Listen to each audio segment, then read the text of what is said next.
السلام عليكم ورحمة الله وبركاته. الحمد لله رب العالمين. الصلاة والسلام على أشرف المرسلين وعلى آله وصحبه أجمعين. أما بعد. പ്രിയ സഹോദരങ്ങളെ, വിശുദ്ധ ഖുർആൻ 8-ാം അധ്യായം സൂറത്തുൽ അൻഫാൽ ആരംഭിക്കുന്നു. ഇസ്ലാമിക ചരിത്രത്തിലെ അതിനിർണായക യുദ്ധമായിരുന്നു ബദറിൽ അരങ്ങേറിയത്. സത്യവും അസത്യവും നേർക്കുനേർ മാറ്റുരയ്ക്കുകയായിരുന്നു ആ രണഭൂമിയിൽ. മുസ്ലിം പക്ഷത്തിന് ഐതിഹാസിക വിജയമാണ് ബദർ സമ്മാനിച്ചത്. ഹിജ്റയുടെ 2-ാം കൊല്ലം റമദാനിലാണ് ബദർ അരങ്ങേറുന്നത്. യുദ്ധശേഷമാണ് സൂറത്തുൽ അൻഫാൽ അവതരിക്കുന്നത്. ഈ സൂറയുടെ പ്രധാന പ്രതിപാദ്യ വിഷയം ബദർ യുദ്ധമാണ്. യുദ്ധവും ധർമ്മവും സംബന്ധിച്ചുള്ള വിവരണങ്ങൾ, യുദ്ധരംഗത്ത് പോലും സത്യവിശ്വാസികൾ പാലിക്കേണ്ട മര്യാദകൾ, യുദ്ധ തടവുകാരോടുള്ള സമീപനം, യുദ്ധാർജിത മുതലുകളുടെ വിതരണം തുടങ്ങി ഒട്ടേറെ വിഷയങ്ങൾ ഈ സൂറ പരാമർശിക്കുന്നു. നഫൽ എന്ന വാക്കിന്റെ ബഹുവചനമാണ് അൻഫാൽ. ധർമ്മസമരത്തിൽ ശത്രുപക്ഷത്തു നിന്ന് വന്നു ചേരുന്ന സമ്പത്തിന് പൊതുവെ അൻഫാൽ എന്ന് പറയുന്നു. യോദ്ധാവിന് നിശ്ചിത വിഹിതത്തേക്കാൾ കൂടുതലായി നൽകപ്പെടുന്ന സമ്പത്തിനെയാണ് നഫൽ എന്ന വാക്കുകൊണ്ട് വിവക്ഷിക്കുന്നത്. 75 ആയത്തുകളുള്ള ഈ സൂറ മദീനയിലാണ് അവതരിച്ചത്. തുടർന്ന് കേൾക്കുക. أعوذ بالله من الشيطان الرجيم. بسم الله الرحمن الرحيم. يسألونك عن الأنفال قل الأنفال لله والرسول فاتقوا الله وأصلحوا ذات بينكم وأطيعوا الله ورسوله إن كنتم مؤمنين. നബിയെ, താങ്കളോടവർ യുദ്ധത്തിൽ നേടിയ സ്വത്തുക്കളെപ്പറ്റി ചോദിക്കുന്നു. പറയുക, യുദ്ധത്തിൽ നേടിയ സ്വത്തുകൾ അള്ളാഹുവിനും റസൂലിനുമുള്ളതാകുന്നു. അതിനാൽ നിങ്ങൾ അള്ളാഹുവെ സൂക്ഷിക്കുകയും നിങ്ങൾ തമ്മിലുള്ള ബന്ധങ്ങൾ നന്നാക്കി തീർക്കുകയും ചെയ്യുക. നിങ്ങൾ വിശ്വാസികളാണെങ്കിൽ അള്ളാഹുവേയും റസൂലിനെയും നിങ്ങൾ അനുസരിക്കുകയും ചെയ്യുക. യുദ്ധശേഷം മുസ്ലിങ്ങളുടെ അധീനതയിൽ വന്ന സ്വത്തുക്കളുടെ വിതരണത്തിൽ ചിലർക്കിടയിൽ രൂപപ്പെട്ട അഭിപ്രായ ഭിന്നതയുടെ പശ്ചാത്തലത്തിലാണ് ഈ വചനം അവതരിക്കുന്നത്. അള്ളാഹുവും റസൂലും നിശ്ചയിക്കുന്ന വിധത്തിലാണ് യുദ്ധാർജിത മുതലുകൾ വിഭജിക്കുക. നിങ്ങൾ അള്ളാഹുവേയും റസൂലിനെയും അനുസരിക്കുകയും നിങ്ങൾ പരസ്പരമുള്ള ബന്ധം ശക്തിപ്പെടുത്തുകയും ചെയ്യുക. യുദ്ധാർജിത മുതലുകളുടെ വിഭജനം അള്ളാഹു പിന്നാലെ വിവരിക്കും. ഇന്നമൽ മുഅ്മിനൂന അല്ലദീന ഇദാ ദുകിറല്ലാഹു വജിലത് ഖുലൂബുഹും വഇദാ തുലിയത് അലൈഹിം ആയാതുഹു സാദത്തുഹും ഈമാനൻ വഅലാ റബ്ബിഹിം യതവക്കലൂൻ. അള്ളാഹുവെ പറ്റി പറയപ്പെട്ടാൽ ഹൃദയങ്ങൾ ഭയന്ന് നടുങ്ങുകയും അവന്റെ ദൃഷ്ടാന്തങ്ങൾ വായിച്ച് കേൾപ്പിക്കപ്പെട്ടാൽ വിശ്വാസം വർദ്ധിക്കുകയും തങ്ങളുടെ രക്ഷിതാവിന്റെ മേൽ ഭരമേൽപ്പിക്കുകയും ചെയ്യുന്നവർ മാത്രമാണ് സത്യവിശ്വാസികൾ. الذين يقيمون الصلاة ومما رزقناهم ينفقون. നമസ്കാരം മുറ പോലെ നിർവഹിക്കുകയും നാം നൽകിയിട്ടുള്ളതിൽ നിന്ന് ചെലവഴിക്കുകയും ചെയ്യുന്നവർ. ഉലൈക ഹുമുൽ മുഅ്മിനൂന ഹഖ്ഖാ ലഹും ദറജാതുൻ ഇൻദ റബ്ബിഹിം വമഗ്ഫിറതുൻ വരിസ്ഖുൻ കരീം. അവർ തന്നെയാണ് യഥാർത്ഥത്തിൽ വിശ്വാസികൾ. അവർക്ക് അവരുടെ രക്ഷിതാവിങ്കൽ പല പദവികളുമുണ്ട്. പാപമോചനവും ഉദാരമായ ഉപജീവനവുമുണ്ട്. അള്ളാഹുവിന്റെ വചനങ്ങൾ കേൾപ്പിക്കപ്പെട്ടാൽ വിശ്വാസം കൂടുതൽ രൂഢമൂലമാവുകയും ഹൃദയത്തിൽ അള്ളാഹുവെക്കുറിച്ചുള്ള ഭയം ജനിക്കുകയും ചെയ്യുന്നവരാണ് യഥാർത്ഥ സത്യവിശ്വാസികൾ. അവർ നമസ്കാരം കൃത്യമായി നിലനിർത്തുന്നവരും സകലതും അള്ളാഹുവിൽ ഭരമേൽപ്പിക്കുന്നവരുമാണ്. അള്ളാഹു നൽകുന്ന ധനം അള്ളാഹു ഇഷ്ടപ്പെടുന്ന മാർഗത്തിൽ ചെലവ് ചെയ്യുന്നവരുമാണവർ. അവർക്ക് അള്ളാഹുവിങ്കൽ ഉന്നതമായ പദവികളും പാപമോചനവും വിശിഷ്ട ജീവിത വിഭവങ്ങളും ഉണ്ടായിരിക്കുന്നതാണ്. കമാ അഖ്റജക റബ്ബുക മിൻ ബൈതിക ബിൽ ഹഖ് വഇന്ന ഫരീഖൻ മിനൽ മുഅ്മിനീന ലകാരിഹൂൻ. വിശ്വാസികളിൽ ഒരു വിഭാഗം ഇഷ്ടമില്ലാത്തവരായിരിക്കെ തന്നെ താങ്കളുടെ വീട്ടിൽ നിന്ന് ന്യായമായ കാര്യത്തിന് താങ്കളുടെ രക്ഷിതാവ് താങ്കളെ പുറത്തിറക്കിയതുപോലെ തന്നെയാണിത്. യുജാദിലൂനക ഫിൽ ഹഖ് ബഅദമാ തബയ്യന കഅന്നമാ യുസാഖൂന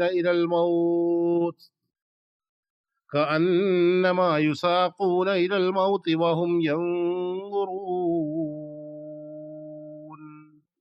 ന്യായമായ കാര്യത്തിൽ അത് വ്യക്തമായതിനു ശേഷവും അവർ താങ്കളോട് തർക്കിക്കുകയായിരുന്നു. അവർ നോക്കിക്കൊണ്ടിരിക്കെ മരണത്തിലേക്ക് അവർ നയിക്കപ്പെടുന്നത് പോലെ. വഇദ് യഅദുകുമുല്ലാഹു ഇഹ്ദ ത്വാഇഫതൈനി അന്നഹാ ലകും വതവദ്ദൂന അന്ന ഗൈറ ദാത്തി ശൗകതി തകൂനു ലകും വയുരീദുല്ലാഹു അൻ യുഹിഖൽ ഹഖ്ഖ ബികലിമാതിഹി വയഖ്തഅ ദാബിറൽ കാഫിരീൻ. രണ്ട് സംഘങ്ങളിലൊന്ന് നിങ്ങൾക്ക് അധീനമാകുമെന്ന് അള്ളാഹു നിങ്ങളോട് വാഗ്ദാനം ചെയ്തിരുന്ന സന്ദർഭം ഓർക്കുക. ആയുധബലമില്ലാത്ത സംഘം നിങ്ങൾക്ക് അധീനമാകണമെന്നായിരുന്നു നിങ്ങൾ ആഗ്രഹിച്ചിരുന്നത്. അള്ളാഹു ആകട്ടെ തൻ്റെ കൽപ്പനകൾ മുഖേന സത്യം പുലർത്തി കാണിക്കുവാനും സത്യനിഷേധികളുടെ മുരട് തന്നെ മുറിച്ചു കളയുവാനുമാണ് ഉദ്ദേശിച്ചിരുന്നത്. സുദീർഘമായ 13 വർഷക്കാലം കൊടിയ പീഡനങ്ങൾക്കും യാതനകൾക്കും വിധേയരായി കഴിയുകയായിരുന്നു മക്കയിൽ നബി സല്ലല്ലാഹു അലൈഹി വസല്ലമയും അനുചരന്മാരും. ക്ഷമ മാത്രം കൈമുതലാക്കി സർവവും അള്ളാഹുവിൽ ഭരമേൽപ്പിച്ച് മുന്നോട്ടു പോയ 13 വർഷക്കാലം. ഒടുവിൽ സമാധാനം ലഭിക്കുന്ന ഒരിടം തേടി പലായനം ചെയ്യാൻ അവർ നിർബന്ധിതരായി. പ്രതികരിക്കുവാനോ തിരിച്ചടിക്കുവാനോ അനുമതിയില്ലായിരുന്നു ഈ കാലമത്രയും. ഹിജ്റയുടെ 2-ാം കൊല്ലം സഫർ മാസത്തിലാണ് യുദ്ധത്തിനുള്ള അനുവാദം അള്ളാഹു നൽകുന്നത്. അനുമതി ലഭിച്ച ശേഷം സഹാബാക്കളുടെ ചെറു സംഘങ്ങളെ നബി സല്ലല്ലാഹു അലൈഹി വസല്ലം പല ഭാഗങ്ങളിലേക്കും അയക്കുമായിരുന്നു. ശത്രുക്കളുടെ നീക്കങ്ങളും മറ്റും തിരിച്ചറിയുന്നതിന് വേണ്ടിയായിരുന്നു ഇത്. അബൂ സുഫിയാന്റെ നേതൃത്വത്തിൽ ഒരു വലിയ കച്ചവട സംഘം സിറിയയിൽ നിന്നും മക്കയിലേക്കുള്ള മടക്കയാത്രയിലാണെന്ന രഹസ്യ വിവരം നബി സല്ലല്ലാഹു അലൈഹി വസല്ലമയ്ക്ക് ലഭിച്ചു. മക്കയിൽ നിന്നുള്ള കച്ചവട സംഘങ്ങൾ മുമ്പത്തെ പോലെയല്ല. ഹിജ്റ പോയ മുസ്ലിംകൾ ആയുഷ്കാലം മുഴുവൻ പ്രയത്നിച്ചുണ്ടാക്കിയ സമ്പത്തും സ്വത്തുവകകളുമെല്ലാം കൈക്കലാക്കി അതുപയോഗിച്ച് വ്യാപാരവും ആയുധ ശേഖരണവുമെല്ലാം നടത്തിക്കൊണ്ടിരിക്കുന്ന ഖുറൈശി പ്രമാണിമാരുടെ കച്ചവട സംഘമാണത്. വിവരം ലഭിച്ചയുടൻ നബി സല്ലല്ലാഹു അലൈഹി വസല്ലമയും ഒരു സംഘം സഹാബാക്കളും ബദർ എന്ന പ്രദേശം ലക്ഷ്യമാക്കി യാത്ര തിരിച്ചു. മുസ്ലിങ്ങളുടെ ആഗമന വാർത്ത മനസ്സിലാക്കിയ തന്ത്രശാലിയായ അബൂ സുഫിയാൻ സ്ഥിരം സഞ്ചാരപാത ഉപേക്ഷിച്ച് ചെങ്കടൽ തീരം വഴി സംഘത്തെ തിരിച്ചുവിടുകയായിരുന്നു. ഒപ്പം അതിവേഗം സന്ദേശം മക്കയിലെത്തിക്കുവാൻ ലംലം എന്ന വ്യക്തിയെ ചുമതലപ്പെടുത്തി. ലംലം മക്കയിലേക്ക് കുതിക്കുകയാണ്. അവിടെ എത്തിച്ചേർന്ന അയാൾ പൊടിപ്പും തൊങ്ങലും ചേർത്ത് നാടകീയമായി കാര്യങ്ങൾ അവതരിപ്പിക്കുകയാണ്. അബൂ സുഫിയാന്റെ കച്ചവട സംഘം അപകടത്തിലാണ്. എത്രയും വേഗം ഒരു സൈന്യത്തെ അവിടേക്ക് അയക്കണം. കേൾക്കേണ്ട താമസം. അബൂജഹലിന്റെ നേതൃത്വത്തിൽ വൻ സൈന്യം ഒരുങ്ങുകയായി. ഭീഷണിപ്പെടുത്തേണ്ടവരെ ഭീഷണിപ്പെടുത്തിയും പ്രലോഭിപ്പിക്കേണ്ടവരെ പ്രലോഭിപ്പിച്ചും പരമാവധി ആളുകളെ യുദ്ധമുന്നണിയിൽ അണിനിരത്തി അബൂജഹൽ. ഒരാൾ തന്ത്രപൂർവം ഒഴിഞ്ഞു നിന്നു. അബൂലഹബ്. അബൂലഹബിൽ നിന്നും പണം കടം വാങ്ങിയ ആളെ പകരക്കാരനായി അയച്ചു. യുദ്ധത്തിൽ പങ്കെടുത്താൽ കടം വാങ്ങിയ പണം തിരികെ തരേണ്ടതില്ല എന്ന വാഗ്ദാനവുമായി. എന്തു തന്നെ ആയാലും സ്വന്തം ഗോത്രക്കാരോടാണല്ലോ യുദ്ധം ചെയ്യേണ്ടത് എന്ന ചിന്തയായിരിക്കാം അബൂലഹബിനെ പിന്തിരിയാൻ പ്രേരിപ്പിച്ചത് എന്ന അനുമാനമാണ് ചരിത്രകാരന്മാർ നൽകുന്നത്.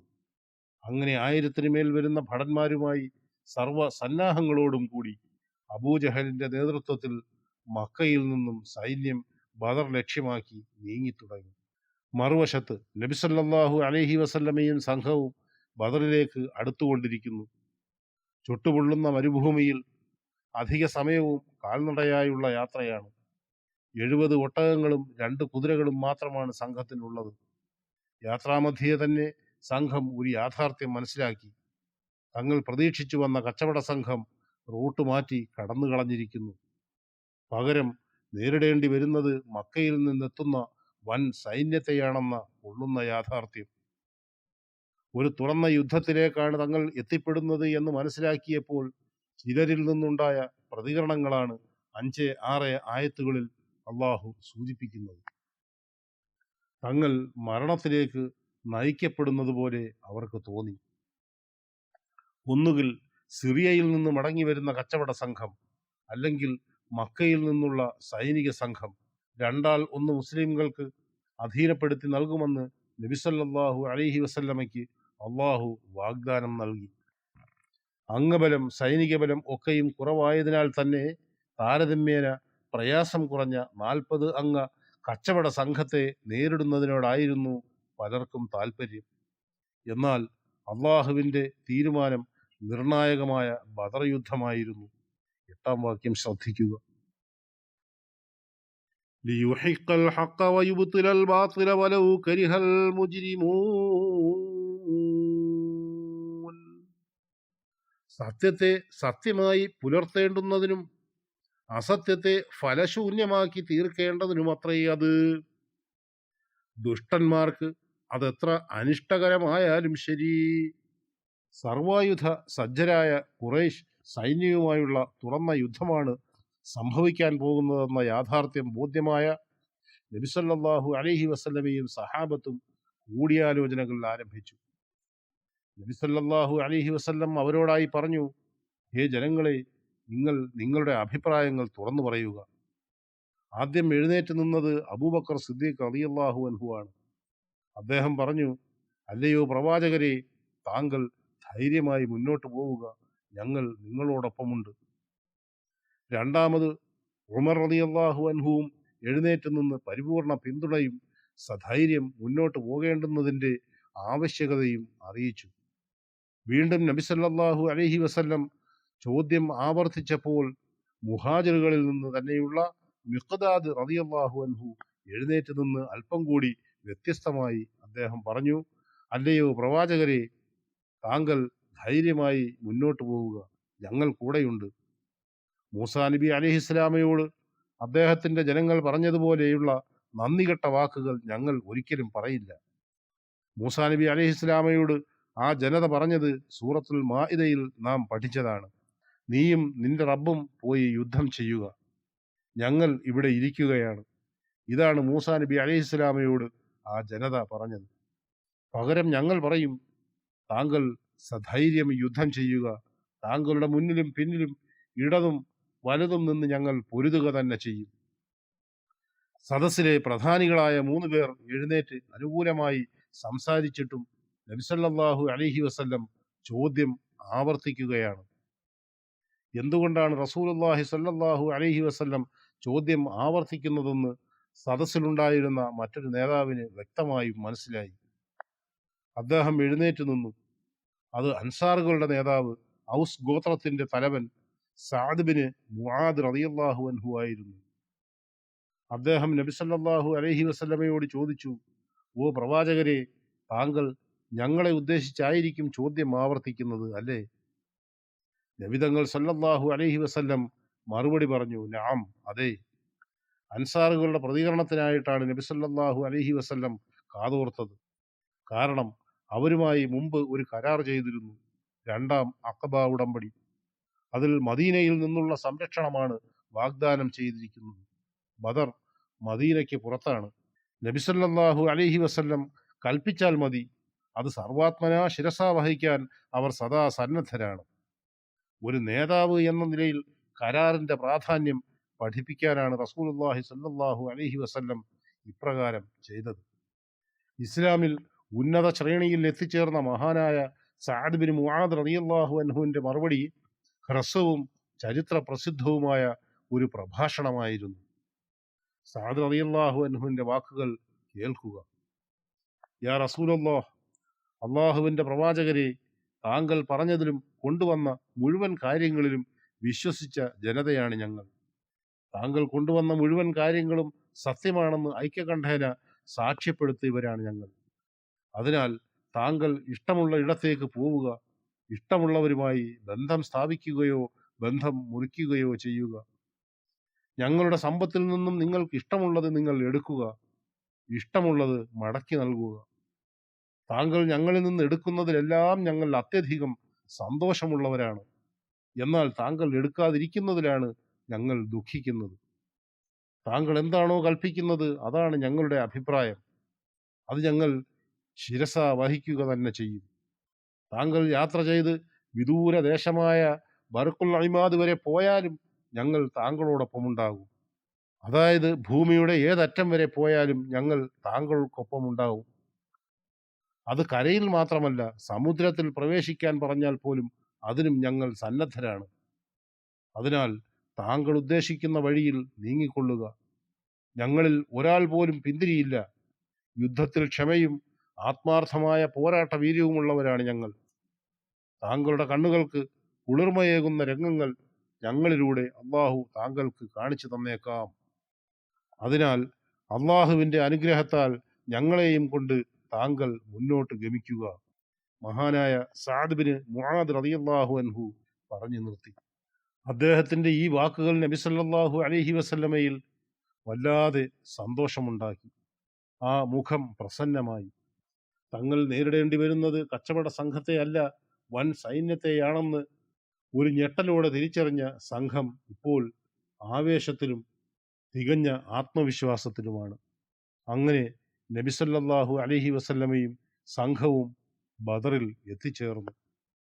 തന്ത്രപ്രധാന ഭാഗത്ത് താവളമുറപ്പിച്ചു. യുദ്ധത്തിനു വേണ്ട മുന്നൊരുക്കങ്ങൾ ചെയ്തു തുടങ്ങി. സൂറത്തുൽ അൻഫാൽ 1 മുതൽ 8 വരെ വചനങ്ങളാണ് നാം മനസ്സിലാക്കിയത്. 9 മുതൽ ഇൻഷാ അല്ലാഹ് അടുത്ത ഭാഗത്ത്. വ ആഖിറു ദഅവാന അനിൽ ഹംദുലില്ലാഹി റബ്ബിൽ ആലമീൻ. അസ്സലാമു അലൈക്കും വറഹ്മത്തുള്ളാഹി വബറകാതുഹു.